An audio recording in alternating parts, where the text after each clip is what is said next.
Kain ka pa, sabi ni Nathan at inabot sa akin ang meat crab, galing sa king crab. Nagmumukbang yata kaming dalawa ngayon. Ikaw, busog ka na, ang sabi ko, nang mapansin na hindi man lang niya masyadong ginagalaw ang pagkain niya. Ngumiwi siya at sinilip si Jeremy sa lamesa ni na chairman gamit ang wine glass. Pinapanood niya ang reflection ni Jeremy gamit ang baso. Tingin mo, makakalunok ako. Nakagat ko ng mariin ang labi ko sa sinabi niya. Kanina pa nakatitig sa amin si Jeremy. Iyong mata niya ay parang lawin na binabantayan ang galaw ng kalaban. Tinaasan niya ako ng kilay nang makita niyang tinitignan ko siya. Normal lang naman siyang nakatingin, Nate, sabi ko. Sa'yo, normal lang, sa akin hindi. Lumingon ulit ako kay Jeremy and this time, nahuli ko siyang sinama ng tingin ang likuran ni Nathan. Kinuha ko ang cellphone ko at tinext siya. Quit killing him with your stares. Tumingin ulit ako sa gawin niya at kunot-noo na siyang nagtitipa sa cellphone niya habang ang dalawang matanda sa tabi niya ay busy nag-uusap. CJ, then he should quit on staring you. Ano siya, watcher mo? Natatawa kong binaba ang cellphone ko at kinain ang meat crab na bigay ni Nathan. Sumilip ako sa phone ko nang umilo ito. CJ, wala kang kamay, bakit siya ang naghihimay ng crab mo? Tumingin ako kay Nathan na mukhang ginagawang kilab-angan ang pagkuha ng meat sa crab shell. Nate, stop doing that. He's mad, natatawa kong sabi. Sumimangot si Nathan but didn't bother to look at Jeremy. Ako, stop being paranoid, nababaliw ka na, pinaghihimay lang naman niya ako Natatawang reply ko sa kanya. CJ, kung gusto mo ng tagahimay, get your plate and come here. Ako ang gagawa. Naiiling na binaba ko ulit ang phone ko. Tipong nasa magkabilang table kami pero panay kami usap. Tumingin ako kay Nathan at nakita siyang iniilingan ako. Pinapanood niya marahil ang reaction ko habang ka-text si Jeremy. Nang matapos kaming kumain, tinawag ulit kami ni na chairman kaya bumalik kami sa table nila. How's your little chit-chat? Tanong ni Sir Oscar. Ayos naman pa. Tumawa si chairman habang pinapanood kami. Tumingin ako kay Jeremy at nakatitig ito sa siko namin ni Nathan na magkadikit. Umisag ako palayo ng konti para naman tumuwid na yung lukot niyang noo. May gagawin ka pa ba hiha? Tanong ni chairman sa akin. Kung may ipapagawa po si Sir Jeremy sa akin, meron po. Natawa si Sir Oscar. So wala, aniya. Tumingin ako kay Jeremy na may ngiti na sa labi. Actually meron sir. Miranda had already too much in her plate so pinasa ko na kay Caroline ang pag-aayos sa schedules ko. Witty, nasakiyan niya agad. Narinig ko sa tabi si Nathan na natawa. I heard from Miranda na magaling kahiha. Pagbutihin mo yan at matapos mong graduate, baka bibigyan kita ng mataas na posisyon sa kumpanya, sabi ni chairman na ikinalaki ng mata ko. Salamat po chairman, sabi ko at alang-inang ngumiti. I'm not really sure kung magtatagal ako sa kanila. Umalis na rin kami. Ang naganap na meeting between Abrenica at Anderson ay tungkol sa pagiging main supplier nila ng beef sa mga Anderson. May-ari na farm sina Nathan, ayon sa nalaman ko. Sila ang nagsusupply ng meat dito sa Mindanao. I heard they are expanding pa sa Luzon at Visayas. Hindi na ako magtataka kung magkalat ang business nila sa buong bansa. Habang ang mama naman ni Sai ay may-ari ng dental clinic. Mayaman talaga. What are you thinking? Tanong ni Jeremy nang makapasok siya ng sasakyan. Tinaasan ko siya ng kilay. Mag-aalburoto na naman siya oras na sabihin kong si Nathan ang iniisip ko. Nathan, hindi nga ako nagkamali dahil hamaba ang nguso niya na parang puwet ng manok. Tas nalukot din ang noo na ang sarap ituwid. Ano palang ipapagawa mo sa akin, Sir Jeremy? Tinaasan niya ako ng kilay. Hindi mo ko madadala sa pangsiseduce mo sa akin for your information. Natawa ako sa sinabi niya. Hindi naman kita siniseduce Anuong sinasabi mo dyan? Hindi, really, you were flirting with me earlier inside the resto. Napanganga ako. Anong flirt? What? Natatawa talaga ako. Hindi nga ako marunong paano gawin iyan. Paanong naging flirt ako kanina? Nang hahaman niya akong tinitigan. Yes baby, nilalandi mo ako sa loob ng resto kanina. Pero huwag kang mag-alala, hindi ako galit. Gusto ko talaga. Napaka-assuming nitong Jeremy na ito Sa simpleng paglingon ko sa'yo. Flirting na iyon. Yes. Aniya sabay taas ng kilay sa akin. Nakagat ko ang pang-ibabang labi ko. Akala ko ang flirting ay ganito, agad kong itinaas ng sarili ko at kumandang sa kanya. Napaawang ang labi niya at nanlalaki ang mata sa gulat. Agad kong pinadaos-dos ang kamay ko sa dibdib niya at hinawakan ang necktie niya. Hindi ba ganito ang flirting? Sabi ko sa mababang boses na tila nang hahalina, tila inaakit siya. Ibinaba ko ang sarili ko palapit sa tenga ni Jeremy. Rinig ko ang pitik ng puso niya. Sobrang lakas. Tell me Jeremy, hindi ba ito ang flirting? Naramdaman ko na may bumuhay sa ibaba. Natawa ako at aalis na sana sa ibabaw niya nang hawakan niya ako sa bewang. Don't move, napapaos na sabi niya. Move, he said erotic ally. Nagsimula nang gumapang ang init sa katawan ko nang mapagtanto ang gustong mangyari ni Jeremy. Kahit ako, pakiramdam ko ay naliliro na rin ako sa init ng katawan ko. Kagat-labi akong gumalaw sa ibabaw niya. Narinig ko ang mura niya na mas lalo lang nagpadagdag sa init na nararamdaman ko.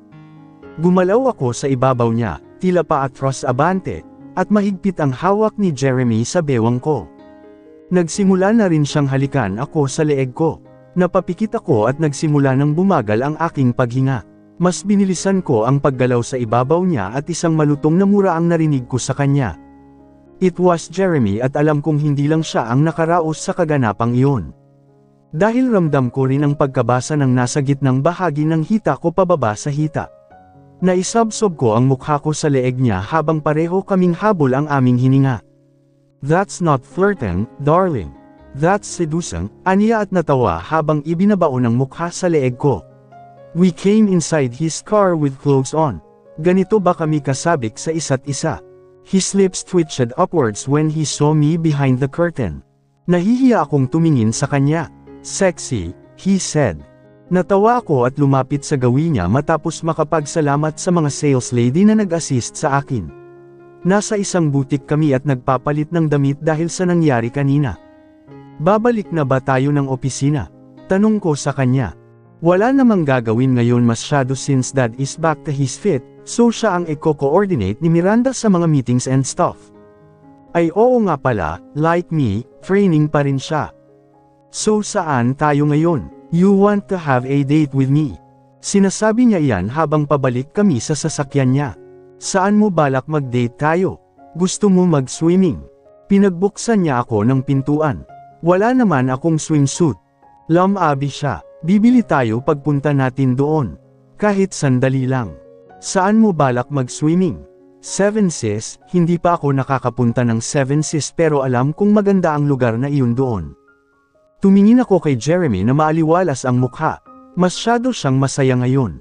Gusto kong pumunta kami pero baka makita kami ng nakakilala sa kanya at i-report kami kay chairman. Hindi na ako sumagot habang binabaybay na namin ang daan pabalik sa bahay niya. Suddenly, tumunog ang cellphone niya at nakita ko na tumatawag si Matilda. Tumingin si Jeremy sa akin bago niya agutan. Jeremy, where are you? I'm busy. Kumunat ang noo ko pero tahimik akong nakikinig sa sasabihin nitong Matilda. Jeremy, puntahan mo ko sa bahay. Mas lalong nalukot ang mukha ko. I need your help. What is it? Tumingin ako kay Jeremy. Bakit? Tutulungan niya talaga itong Matilda. Marunong ka ba mag-fix ng car? Nasaan kasi ako and I need it later, naiirita ako sa boses niya. Masiyadong pa baby. Dalhin mo na lang yan sa mag-aayos. I'm busy, Matilda. Your dad told me na bakante ka ngayon. Anong pinagkakaabalahan mo? Ako ang nanggigigil sa babaeng ito. It's none of your business. Please give me a break. Mahinahong sabi ni Jeremy. Of course it's my business. You are my fiancé. Hindi pa, whatever, basta, come here, sabi nito at pinatay ang tawag. Lumingon ako kay Jeremy na halatang bad trip na. Kung hindi ako papayag sa sinabi niyang date, baka mamaya, puntahan niya talaga si Matilda. Jeremy, tawag ko sa kanya. Tumuloy tayo mamaya sa Seven Seas, agad niyang iginilid ang sasakyan sa tabi ng daan at tinignan ako. Umaliwalas na ulit ang mukha niya unlike kanina. Payag ka na, tanong niya, tumungo ako, pero wala akong swimwear. Let me handle it, aniya at kinindatan ako. Natawa ako habang binabalik ang paningin sa daan. Wala akong laban kay Matilda lalo't siya ang gusto ng pamilya ni Jeremy para sa kanya. Hindi ko alam kung hanggang saan kami magtatago ni Jeremy but hanggang kaya, susulitin ko ang oras ko na ako ang kasama niya, na ako ang pinipili niya. Do you think this swimwear is nice? Ang tanong niya habang hawak ang two-piece. Kanina pa kami sa butik na ito at 5 PM na. Tumingin ako sa dalawang nag-a-assist, kinikilig na natatawa sila kay Jeremy. Samangot ako.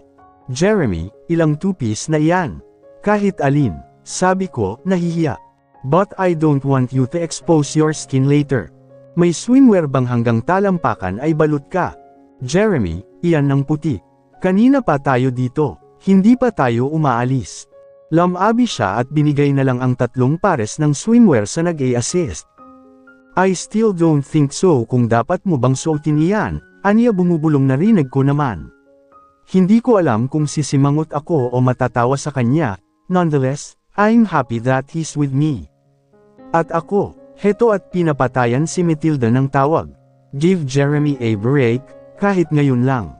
Mabuti, nasa akin ang phone ni Jeremy. Pagdating namin ng 7 Seas, bumungad sa amin ang ilang mga tao na nag-overnight din dito. Si Jeremy na ang nag-asikaso sa cottage namin.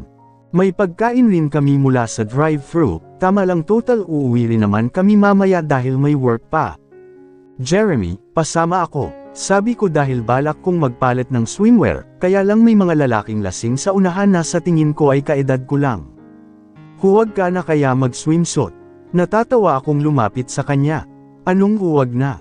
Nagsisisi ako kung bakit pa ako bumili noon eh. Nakasimangot na aniya. Halika na, samahan mo na ako magpalit, sabi ko. Napipilitan siyang tumayo para samahan ako magpalit ng swimwear. Maraming mata ang nakasunod sa amin. Layong ilan sa kanila ay kababaihan na nakatitig kay Jeremy. Sumimangot ako. Ba't ba kasi ang gwapo ng isang ito? Humawak ako sa kamay niya kaya napatingin siya sa akin. Pumunta ang tingin niya sa kamay kung saan ay hawak ko at ngumiti siya, kinikilig. Tinaasan ko siya ng kilay. That's your biggest problem if I am your boyfriend, baby. Ang gwapo ko kasi, sabi niya na nagpaawang ng labi ko. Ang kapal, natatawang sabi ko. Humalaklak siya at inakbayan ako palapit sa kanya. Nang makalapit kami sa bathroom, pumasok na ako. Dahil gamit pa ang mga changing rooms, naghintay muna ako sa labas ng malapit sa pintuan. Ngunit nagulantang ako ng pagbukas ng pinto nang hinihintay kong pagpapalitan, ay mukha ni Matilda ang tumambad sa akin. Nanlaki ang mata niya, Caroline de la Vega, aniya, yumuko ako at agad na tumalikod ngunit hinawakan niya ako sa kamay. Saan ka pupunta? Anong ginagawa mo dito? Hindi ko na siya kailangang sagutin dahil nagpakita si Jeremy sa labas at madilim siyang nakatitig sa kamay ni Matilda na nakahawak sa kamay ko. Jeremy, gulat na aniya, napapikit ako. Kailangan kong mag-isip ng paraan kung hindi ay malalagot kami. Anong ginagawa mo dito? Natutuwang tanong niya ngunit napunta ang paningin niya sa akin at kay Jeremy ulit na para bang pinuproseso ang mga nangyayari. Magkasama kayo, tanong niya ngunit naroon na ang pagdududa sa mata. Oo hindi, nakagat ko ng mariin ang labi ko nang hindi kami pareho ng sagot ni Jeremy. I mean, magkasama kami but may kasama pa kami. Parating pa, nakangiting sabi ko Matilda. Hindi nagbago ang ekspresyon ng mukha niya. She's not buying my alibi. I have to do something. Nagdududa na siya sa amin. Oh wait, Nathan's calling. Kumunat ang noo ni Jeremy at tumingin sa akin. Ngumiti ako sa kanya. Para sa atin itong ginagawa ko Jeremy. You'll thank me after this. Lumayo ako sa kanila. Hello Nate, sabi ko matapos sagutin ni Nathan ang tawag. Yes, ako ang nag-dial sa phone number niya. Agad rin niyang sinagot. Napatawag ka. Ano, saan na kayo ni Ivy? Nakangiti ako. Pinapanood ni Matilda ang reaksyon ko. Malapit na kayo. Baka mamaya naligaw kayo Sa 7 Seas lang kami naghihintay ni Kuya Jeremy. Sabi ko. Natahimik si Nathan saglit bago nagsalita. Mukhang nakuha niya ang gusto ko iparating. I see. Coming. Nagulat ako sa sagot niya bago nawala ang tawag. Mukhang nakuha ni Nathan agad bakit ko ginawa yun. Kuya, malapit na sila. Sabi ko, hindi na makangiti sa madilim na mukha ni Jeremy. Oh, akala ko pa naman ano. Sabi ni Matilda, nakahinga. Halika Jeremy, dito kita isasama sana dahil nandito ang friends ko at nagsi-celebrate sila ng birthday party. Wanna invite you but hindi mo sinasagot ang tawag ko. Nakangusong sabi ni Matilda, parang may karayom sa puso ko habang nakatingin sa kay Jeremy at Matilda na umaalis para puntahan ang mga friends ni Matilda. Naiwan ako nang biglang tumunog ang phone ko at nakita ang text message ni Jeremy. CJ, we'll go home now. Ako, please, sakyan mo muna si Matilda. Ayaw kong saktan ka ng dad mo dahil sa akin. CJ, wala akong pakialam. Napapikit ako. Jeremy, please. Ako, please, Jeremy, do this for me.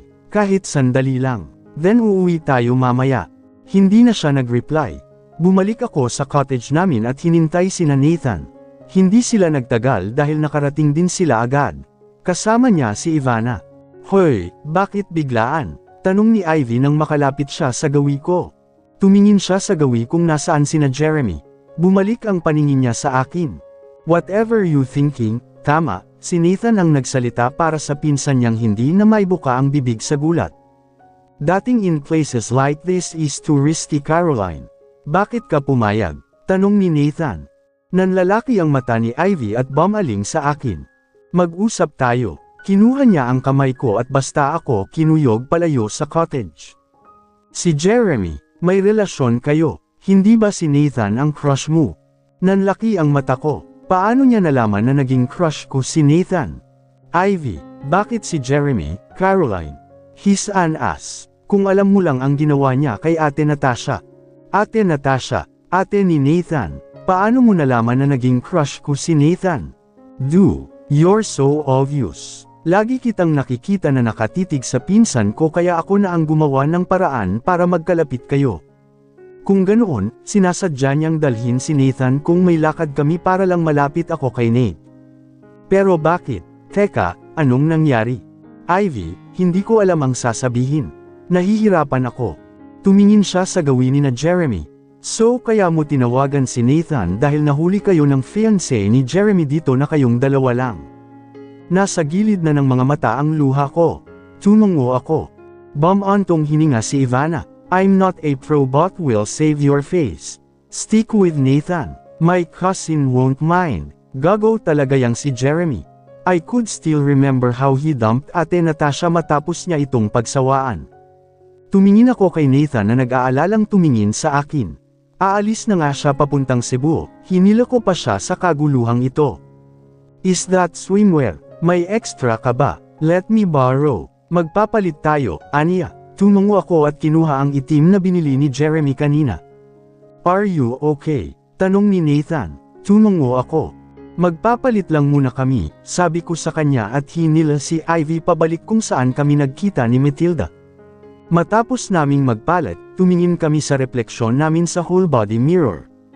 Nahihiya ako Ivy, sabi ko sabay tingin sa katawan ko. Bakit ka naman mahihiya ang ganda ng katawan mo, ang sabi niya. Bumaba ang paningin ko sa katawan ko. First time ko magsuot ng bikini. Paglabas namin ng bathroom, lahat ng mata ng kalalakihan ay nasa amin ni Ivy. Nahihiya ako habang pabalik kay Nathan na sa mukha ko lang nakatitig. Bagay sa akin, tanong ko, tumungo siya. Let's swim. Aniya sabay lapit sa akin. Naramdaman ko ang kamay niyang nakapulupot sa bewang ko.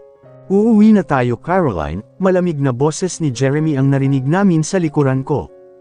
Jeremy, pabayaan mo muna si Caroline maki-enjoy sa kaibigan niya at boyfriend. Boses ni Matilda. Kumunat ang noo ni Ivy samantalang masama ang tingin ni Nathan kay Jeremy. Ngumiti ako sabay lingon sa dalawa. Mamaya na kuya, kara-rating lang kasi ni na Ivy at hindi pa ako nakakaligo. Uuwi na tayo. Ulit niya at napatalon pa sa gulat si Matilda sa guilt na boses ni Jeremy.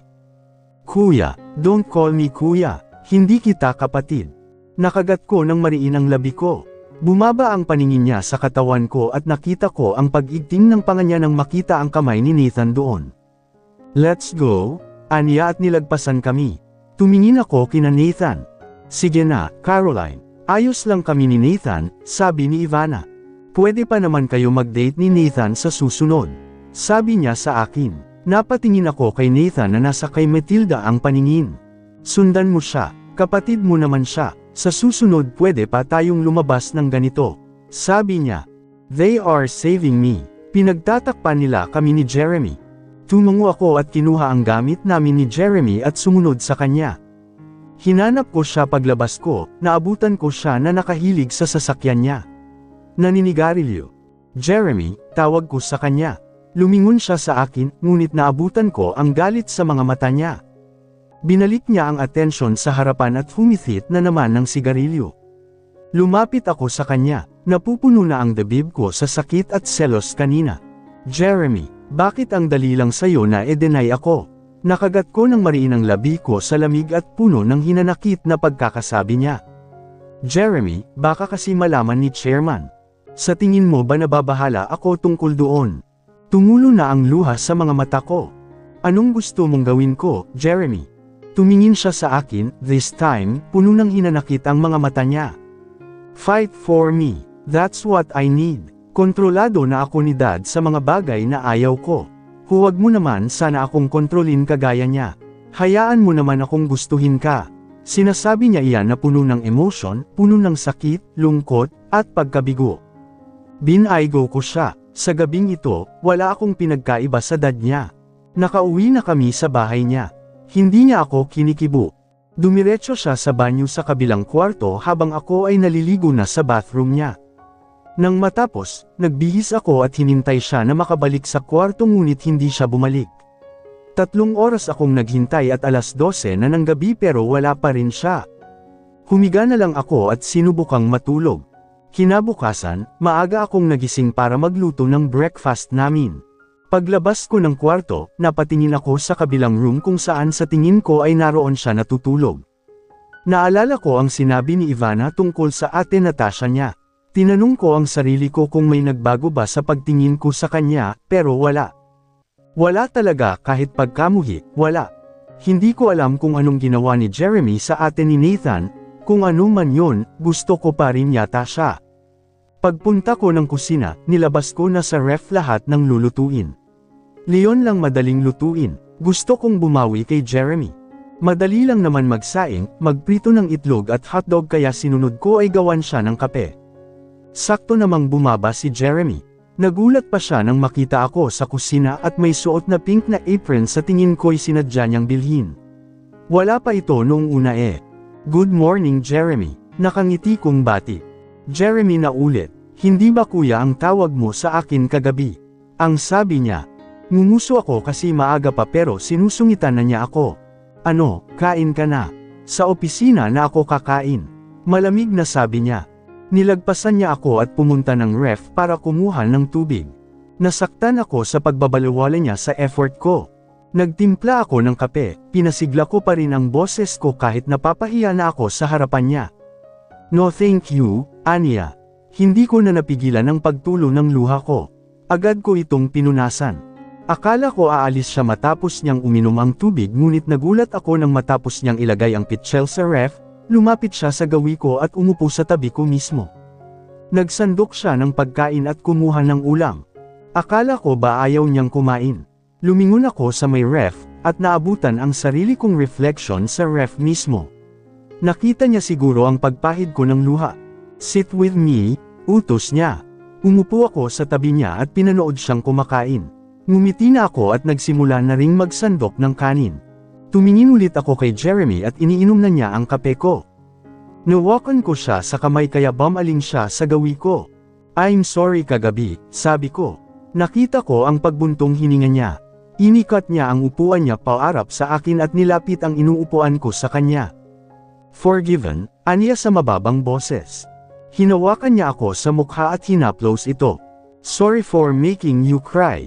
Anya, na tila ba guilty sa nangyari kanina kahit na hindi naman niya ako inaway. Ngumiti ako at ako ang kusang yamakap sa kanya. Sabay na tayo papasok ng opisina, bulong ko.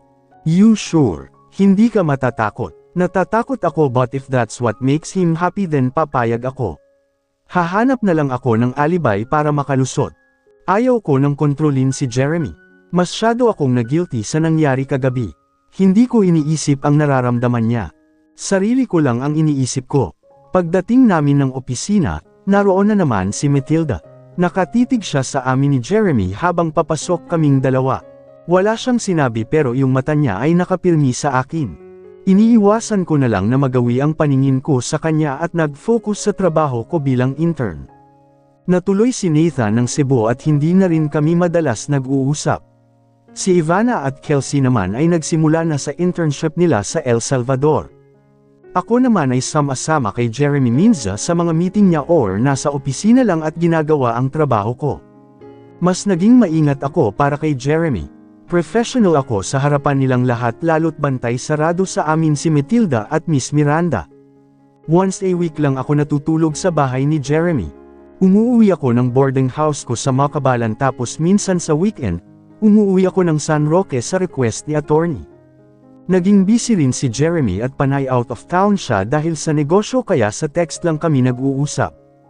Mabilis lumipas ang araw at ilang buwan na lang matatapos na ang internship ko. At this day, nasa harapan ako ng printer para ibigay sa marketing team ang mga pinapa-print sa akin ni Miss Miranda. Uuwi sila ni Jeremy mamaya kaya dapat handa na lahat ng mga documents. Biglang bumukas ang pintuan at nakita ko si chairman na pumasok. Magandang umaga po, Chairman, yumuko pa ako para magbigay galang. Nakagawian ko na yatang gawin ito. Wala pa sina Jeremy, wala pa po. Tumango siya at aalis na sana nang harapin niya muli ako. Caroline, may plano ka na bang applyan matapos mong graduate? Napatitig ako sandali kay Chairman bago umiling. Wala pa po, I see, aniya at tumango pa. May itatayo akong hotel sa Singapore. Interested ka na mag-supervise doon? Nanlaki ang mata ko. Is he offering me a job? Chairman, mag-e-expand na ang Anderson Locks Hotel at plano ni Jeremy na hindi lang ilimit sa bansa ang business namin. I was thinking kung papayag ka ba na e-train ka at ikaw ang mag-supervise doon. Ang laki ng opportunity ni Chairman. Hindi ko tatanggihan, this is my dream too. Makapagtrabaho sa ibang banda. Tutal, 3 months after you graduate, ikakasal na si Jeremy at Matilda kaya wala akong taong mapagkakatiwalaan na ipapadala ko doon. Biglang nawala ang ngiti sa labi ko. Kasal. Ipapakasal na niya si Jeremy.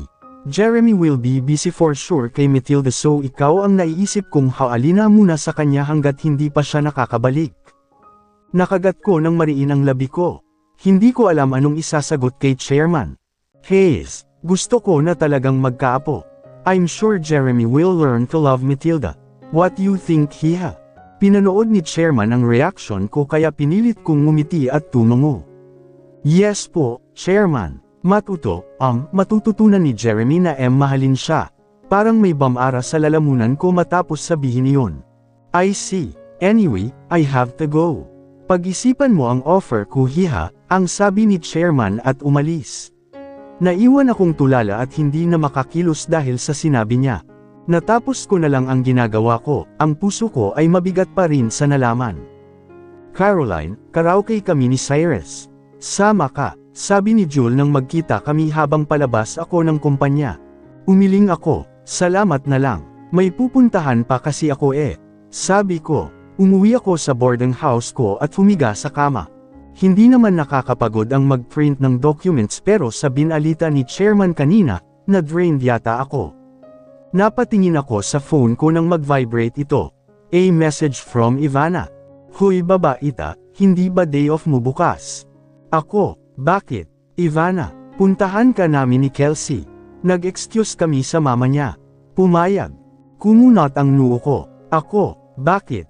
Ivana, basta, bakit kaya? Nilinisan ko muna ang kwarto ko bago ako humingi ng ticket pass for Ivana and Kelsey sa landlady. Exactly, 7 PM nakarating silang dalawa. Caroline, we miss you. Natatawa ko silang sinalubong ng yakap. May dala silang pagkain. Pumasok kami sa kwarto ko na hindi naman spacious but hindi masikip para sa aming tatlo. So bakit kayo nandito? Tanong ko. Nagkatinginan ang dalawa. Gusto ka lang namin mabonding, sabi ni Kelsey, natatawa. Pinagkunutan ko sila ng noo. Something is off. Bakit nga? Nakagat ni Ivana ang labi niya at hindi alam kung magsasalita ba o hindi. Ano, hindi namin alam kung dapat ba naming sabihin ito, pero kasi, pinapauwi si Jeremy ngayon ng papa niya dahil sa ano. Kumunot ang noo ko. Ano? Tanong ko. Nalaman ni Nathan from Ate Natasha, na itutuloy na ang engagement party ni Jeremy at Matilda bukas. Nanlaki ang mata ko. Ano? That's why Nathan asked a favor from me na samahan ka muna when the news come out. Mukhang hindi alam ni Jeremy ang planong party. Nag-aalala si Kelsey. Sa mukha niya, mukhang alam na niya ang tungkol sa amin ni Jeremy. Invited kami, kahit sina Kelsey sa mangyayaring engagement bukas. Mukhang lahat ng kilalang pamilya ay dadalo. Hindi ba sinabi ni attorney sa'yo ito? Umiling ako, walang nagsabi sa akin. Napadungaw ako sa phone ko nang nagring ito. Tumatawag si attorney. Nagkatinginan muna kami tatlo bago ko sagutin ang tawag, Caroline, hiha. Yes po, attorney, huwag ka na munang pumasok bukas. May event tayong pupuntahan. Nanlalaki ang mata kong bumaling kina Ivana. Saan po attorney? Engagement party ni Jeremy at Matilda. Official na silang e-engage bukas. Hindi ko na sinabi sa'yo ang plano na ito baka kasi mad-ulash ka, at masabi mo kay Jeremy lalo't you two were getting along well. Namumuuna ang luha sa gilid ng mata ko. Sige po attorney, naiintindihan ko po. Ahiha, huwag mo muna banggitin kay Jeremy ang tungkol dito. Baka kasi hindi siya samiput bukas. Sabi niya. Tumungo ako. Noted po, nang patayin ni attorney ang tawag, doon na ako umiyak. Agad akong niyakap ng dalawa. I'm sorry Caroline, sabi nila at umiyak na rin. Ito na ba ang wakas? End of flashback. Present day. Mama, ayaw ko po muna mag-school. AJ, hindi pwede anak. Iyong mga kuya mo, nag-aaral na, kaya hindi pwede na hindi ka kasama. Si BJ, CJ, DJ, and EJ ay nasa school na. Kindergarten na at buti ay teacher nila doon si Kelsey, kaya kampante akong iwan sila. Pero mama, may sick pa po ako. Bumantong hininga ko habang nakatingin sa anak kong nakanguso na. She's making excuses. Hindi ba ang sabi ni mama na kailangan yung mag-school? Saka wala ka ng lagnat anak. Yes mama but, pwede ba next year na? Natatawa akong lumuhad sa harapan niya. Hindi siya nakasama noong pasukan dahil nilalagnat pa siya. Kaya eto at binibilan ko siya ng uniform niya dahil magaling na siya. Nasa mall kami para maghanap ng uniform na babagay sa kanya. Hindi pwede, Alexandria Jasmine. Mahuhuli ka sa mga kuya mo. Ngumuso siya at humawak ng mahigpit sa kamay ko. Akala ko tatahimik na siya pero mali ako. Mama, bakit ako lang po ang girl sa amin 5? Tanong niya bigla. May mga bagay talaga na hirap e-explain sa mga bata. Gaya nito. Anak, hindi si mama ang nag-decide niyan. Si God, sabi ko habang paakay kami ng elevator. Bakit kaya ako lang isa ang girl, mama? I don't have someone na mag-play sa akin ng doll eh. Hindi lagi ka kaya nilalaro ng mga kuya mo. Ngumiti ako sa alin nang makapasok kami ng anak ko. Yeah but they don't really like playing dolls.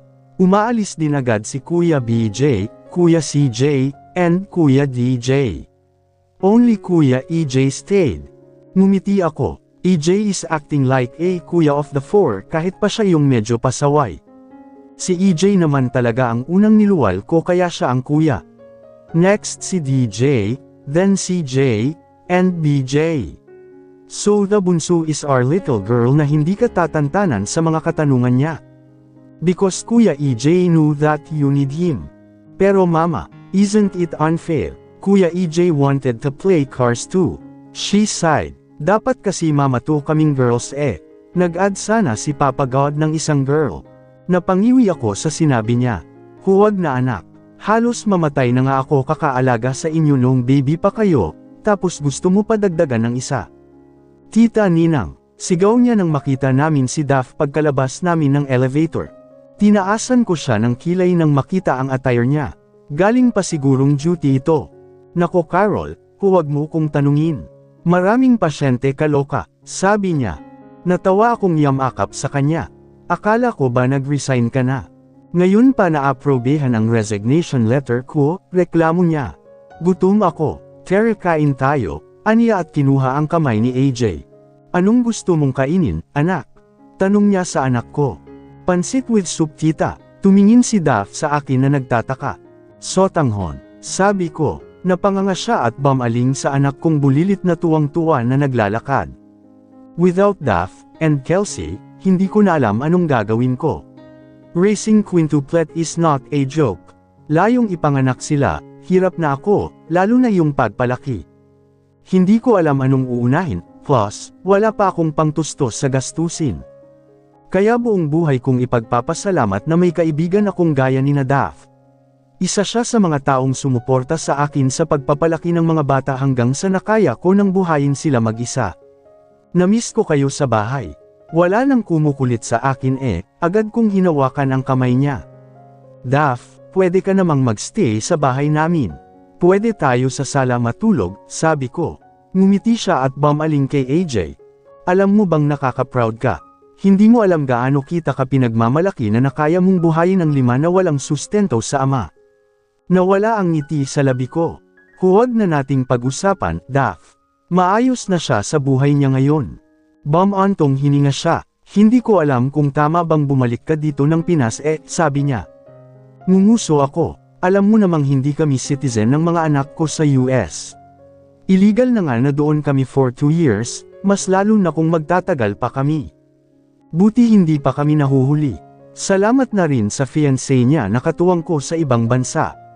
Ang siyang tumutulong sa amin noong nandoon pa kami.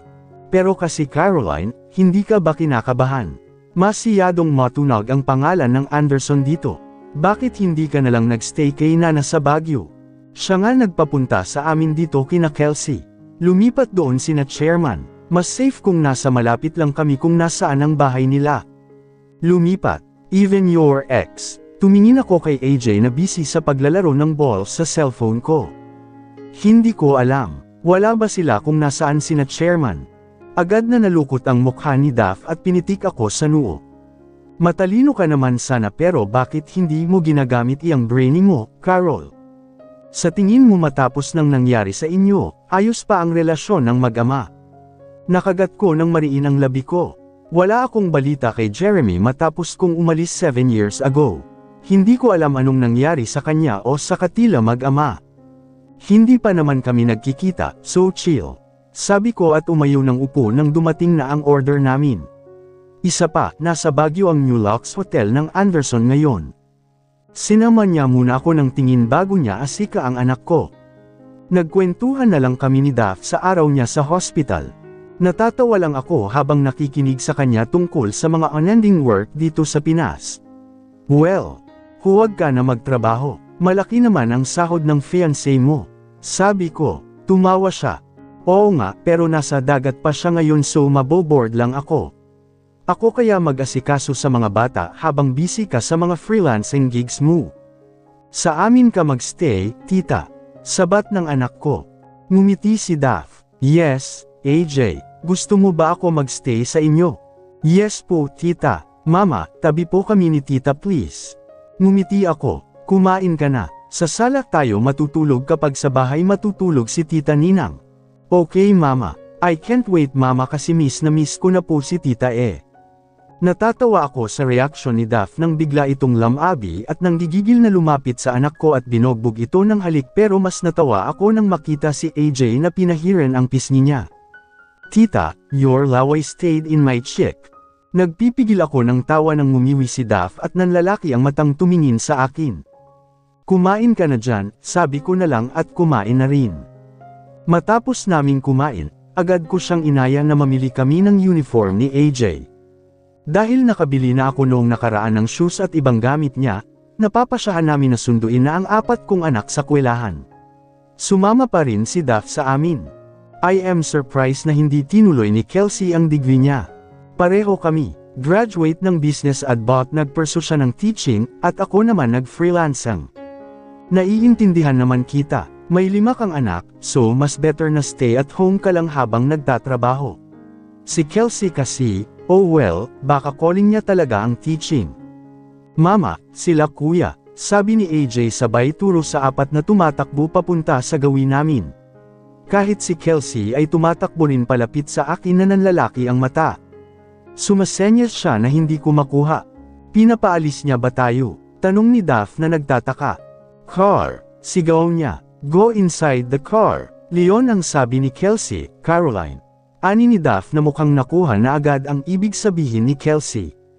Mama, sabi ng apat na makalapit sa akin.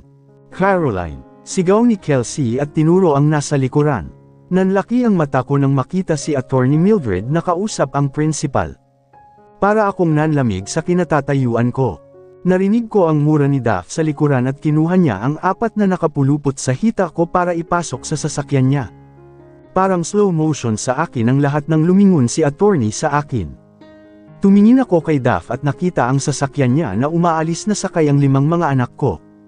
Caroline, Attorney Mildred is here. Ang sabi ni Kelsey sabay hawak sa kamay kong nanginginig. Nakita ko ang mga mata ni Attorney na nanlaki nang makita ako. Para siyang nakakita ng multo. Caroline, iyon ang nabasa ko noong ibukan niya ang bibig niya. Naglakad siya palapit sa akin. Bago pa man ako makakilos, nasa harapan ko na siya at niyakap niya ako ng mahigpit. Oh my God, hiha, where have you been? Narinig ko ang hagulhul niya. Umiiyak si Attorney.